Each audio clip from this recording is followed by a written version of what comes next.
Hey, what's up everyone? This is Flips here from the Feed the Beast forums, and welcome to a quick little cheat sheet on how to breed crops with AgriCraft. So many of you may have noticed AgriCraft is a fairly popular mod that's been included in both Infinity and the recently released alpha of Jaded Cat's Agrarian Skies 2. Um, it's not one of the more common or familiar mods from previous versions of modded Minecraft, so I thought I'd do a quick little tutorial on getting into the mod. So first off, what you're going to want is you're going to want to run around and punch grass to get seeds.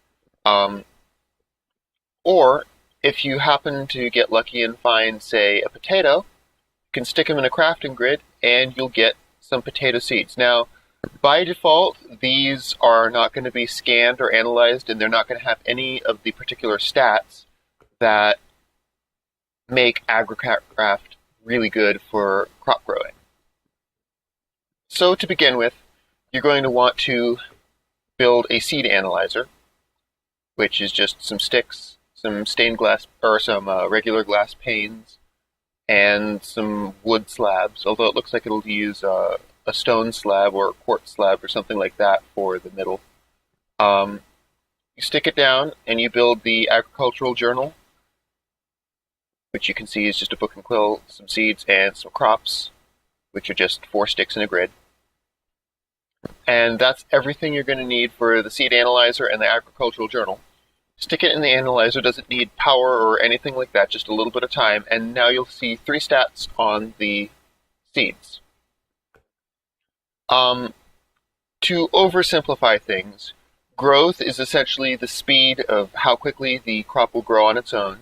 Gain is the amount of food you will get from right-clicking the crop, and strength is the resistance to weeds. So once you've gotten your seeds, you're probably going to want to breed up their traits pretty quickly. First you'll want to make sure it's day.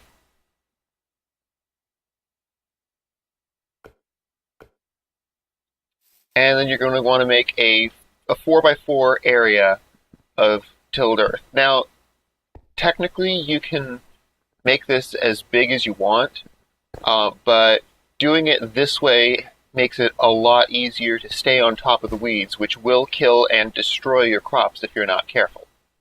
So what you're first going to want to do is you're going to want to take some more of these crops and stick them down on opposite corners of the 2x2 space, and you're going to want to plant your first 2 crops.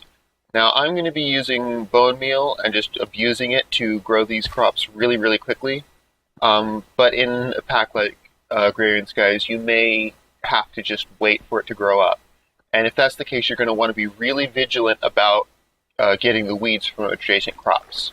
Any crop sticks left empty are going to have a fairly high chance of producing weeds. And if you don't get rid of them fast, they will spread to your crops and destroy them. Like just happened now. That was perfect. So you're going to want to make a rake. This is the iron hand rake. There's also a wooden recipe, which is probably going to be easier for those of you on more survival packs, or survival-oriented packs. And all you do is you simply right-click, and the weed is gone. Now, to breed the crops and to increase their stats, you're going to want to take some crop sticks and then put them onto the existing crop sticks. So you have the cross crops. And, wow, right away, it produced a crossbreed.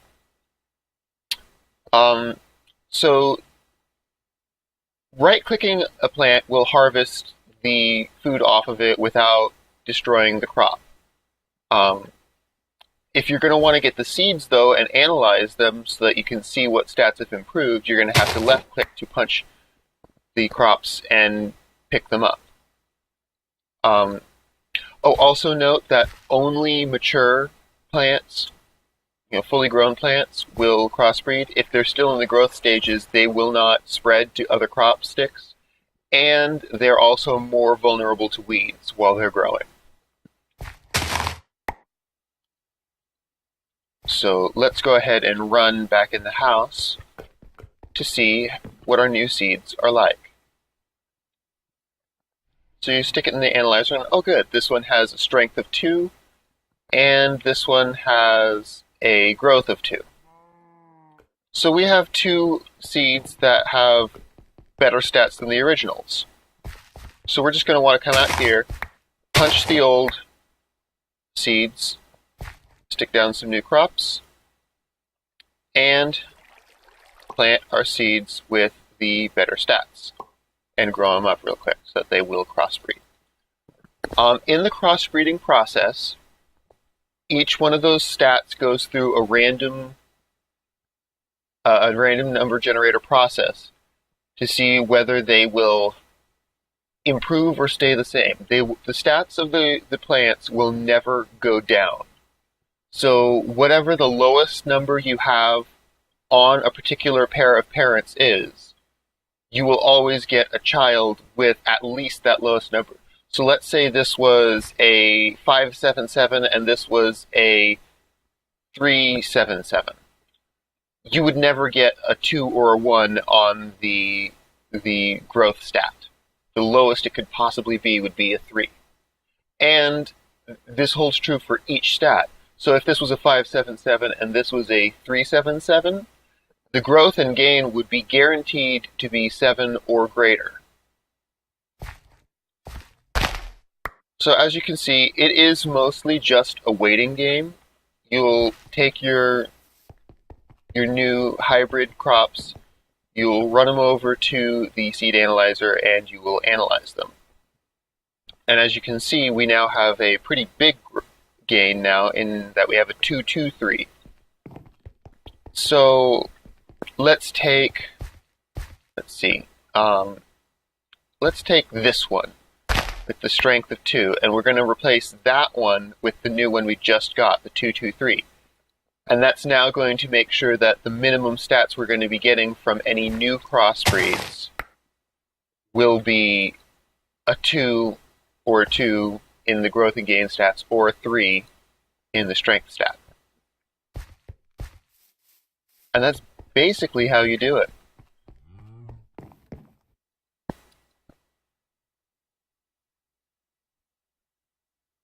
There it is. This was from the first pairing still, but now we have a 3-1-3. So that's going to be better than the other parent plant we have, so let's go replace that. When you're doing the replacements, wow, these things breed fast. When you're doing the replacements, you always want to replace the parent with the lowest stats. So we had a 2-1-1 and a 2-2-3. You want to replace the 2-1-1 because it will always be the lowest stats you have or higher. So by increasing that minimum, you guarantee that all of your future plants will have higher stats over time. And in this case, we should probably just scan all of our seeds and pick the best ones to use. Ah, there we go, a 3-2-3. That's even better than the one I was going to be using. And a 3-2-2.